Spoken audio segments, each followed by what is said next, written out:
Christine Lagarde, head of the International Monetary Fund, has raised the red flag on supply disruptions from Iran, saying that such a move could push global crude oil prices by as much as 30% higher. If there was, for instance, a major shortage of exports of oil out of Iran, it would certainly drive prices up, at least for a period of time. We believe that it would be in the range of 20 to 30%. All right, and to understand this issue better and what the impact of any attack possibly on Iran or the situation in the Middle East worsening is for both emerging market economies and OECD markets, we've got no better person than Richard Fenning, who's Global Chief Executive Officer for Control Risks. He joins us right here in the studio. Now, Richard, thanks very much for coming in on the show and, talking to us about or discussing this whole issue about the risks posed to the global economy on account of what we've seen play out between Iran and the West. Now, there is a growing view that Israel will possibly attack Iran. What's the likelihood of that, and where should we expect oil prices could possibly head should that happen? If that was to happen, then oil prices will go up certainly by the 20 to 30% that Mrs. Lagarde was just mentioning in your earlier report, at least, if not more. I think one has to take a deep breath at these moments of increased tension. I think there's a strong lobby within Israel that would like to launch a particular attack against the Iranian nuclear facilities that are developing their capability. I think that likelihood has gone up during the course of the first few months of this year. However, I still think, on balance, it's less likely, not more likely to happen by the year end. What is more likely to happen is that Iran at some stage will move to block the Straits of Hormuz. It will interpret some action by Israel or the United States that stops short of a direct attack as being hostile to Iranian interests. However, if you're Iranian, that's your one card you've got to play, really, is blocking the Straits of Hormuz. It would send a short-term shock to oil prices. The US Navy is in the region. The US Navy, I'm sure, would act to unblock the Straits as quickly as possible and supplies to be resumed. So we're living in a tense time. One's always got to factor in human error, that something could go wrong when you have so much military might, you have so much rhetoric flying.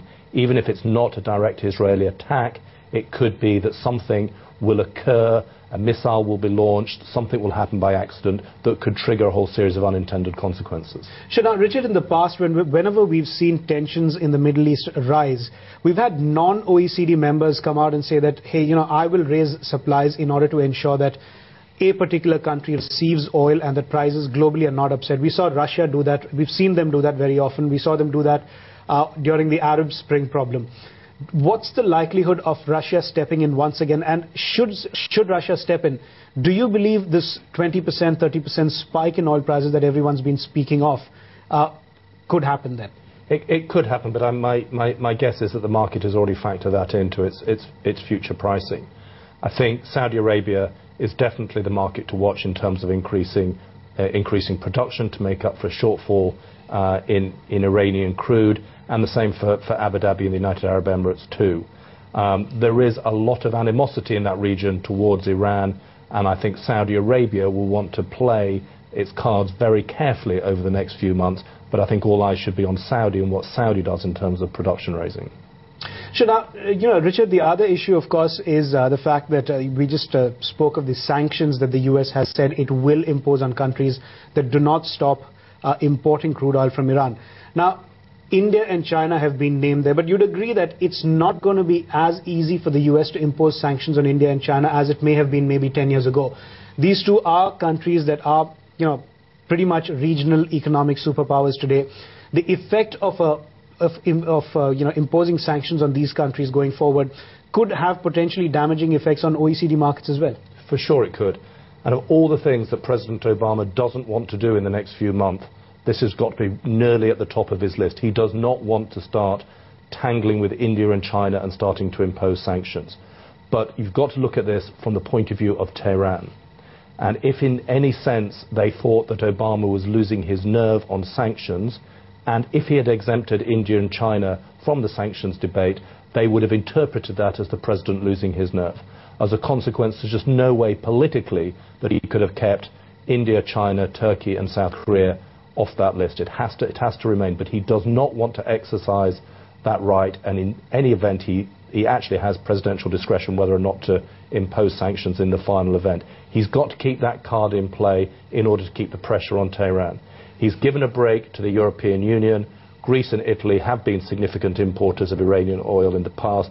Their economies are in dire state. They need all the help they can get, and 6 months might be enough for them to help them through these difficult times. Japan, their strategic ally in Asia Pacific, they've got to keep on good terms with Japan. Japan has made some effort.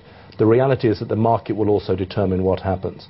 And both India and China have significantly cut their imports of Iranian oil. They've been talking to Saudi Arabia, they've been talking to Abu Dhabi, they're looking for other sources. So it may be that behind the scenes, regardless of the rhetoric about sanctions, that the market is already starting to correct this situation. But President Obama does not want to impose sanctions on China and India. Sure. Now, just it's touching upon the same point. A little over a month back, when the U.S. started all this muscle flexing against Iran, the U.S. had at that point of time approached India directly and requested us to stop importing Iranian crude oil, at which time our finance minister had said that the U.S. has no business telling us where we ought to be buying our oil from, which seemed surprising because it was one of the few times that we'd actually stood up and asked the U.S. to take a walk. Again, should that happen, and it's already seeming pretty much certain that China is going to ask U.S. to mind its own business. If that were to happen, wouldn't this leave the U.S. red-faced? Because again, imposing sanctions on these two countries is not going to be as easy as we just said it would be. That's absolutely right. And at the same time, the president's also got to be mindful that he doesn't want to push Iran too quickly into too tight a corner. There's elections next year in Iran. I suspect the US wants to see what happens as a consequence when and if Ahmadinejad is no longer in power, see how any changes in the senior leadership of Iran play out. It's unlikely that any consequence of a regime change in Iran is going to make it much more of a friend of the United States on the nuclear issue, but one never knows. One's got to play all the possibilities in such a tense diplomatic time. The US doesn't want to go to war in the Gulf. China and India certainly don't want the US to go to war in the Gulf. They have a common interest there. And actually, at the end of the day, none of them really want Iran to be a nuclear power either. So it's a question probably behind the scenes of some pretty robust diplomacy, finding common ground behind what obviously is getting a more intense period of rhetoric between these nations. Sure. And Richard, also, would you say that oil is going to be the one big factor that's going to determine the direction of the global economy going forward? Because if we're talking about geopolitical tensions worsening in the Middle East region, you're talking about oil prices going up 20-30%, which will hurt fairly feeble growth that we are seeing in OECD markets and pretty patchy growth that we are seeing in emerging markets. If the global economy recovers, geopolitical tensions decline, you're still going to see oil prices go up, and that hurts emerging market economies. So either way you look at it, would you say that oil is going to play spoil sport? Any which way you look at it. Yeah, oil is a tricky factor here, but it's also in some way the factor that calms people's nerves. President Obama has been able to release some good economic news about eventual growth coming out of the US economy in an election year. The key to him winning the election next November is that he manages to keep this good economic news, the jobs growth, the actual growth quarter by quarter in US GDP. He's got to keep that story going. The one thing that can hurt that is oil prices going crazy. So that's the absolute brake on American foreign policy right now. Sure, just one very quick question. What do you believe the chances of Israel striking Iran are? I think it's less than 50%. I think it's probably more than 30% now. Clearly a strong lobby within Israel would like to do that, but it's not a question of whether they want to do it, it's a question now of whether they could do it. This is not a simple one-day mission to knock out a single reactor. It's a major complex military operation. It may be too late for that.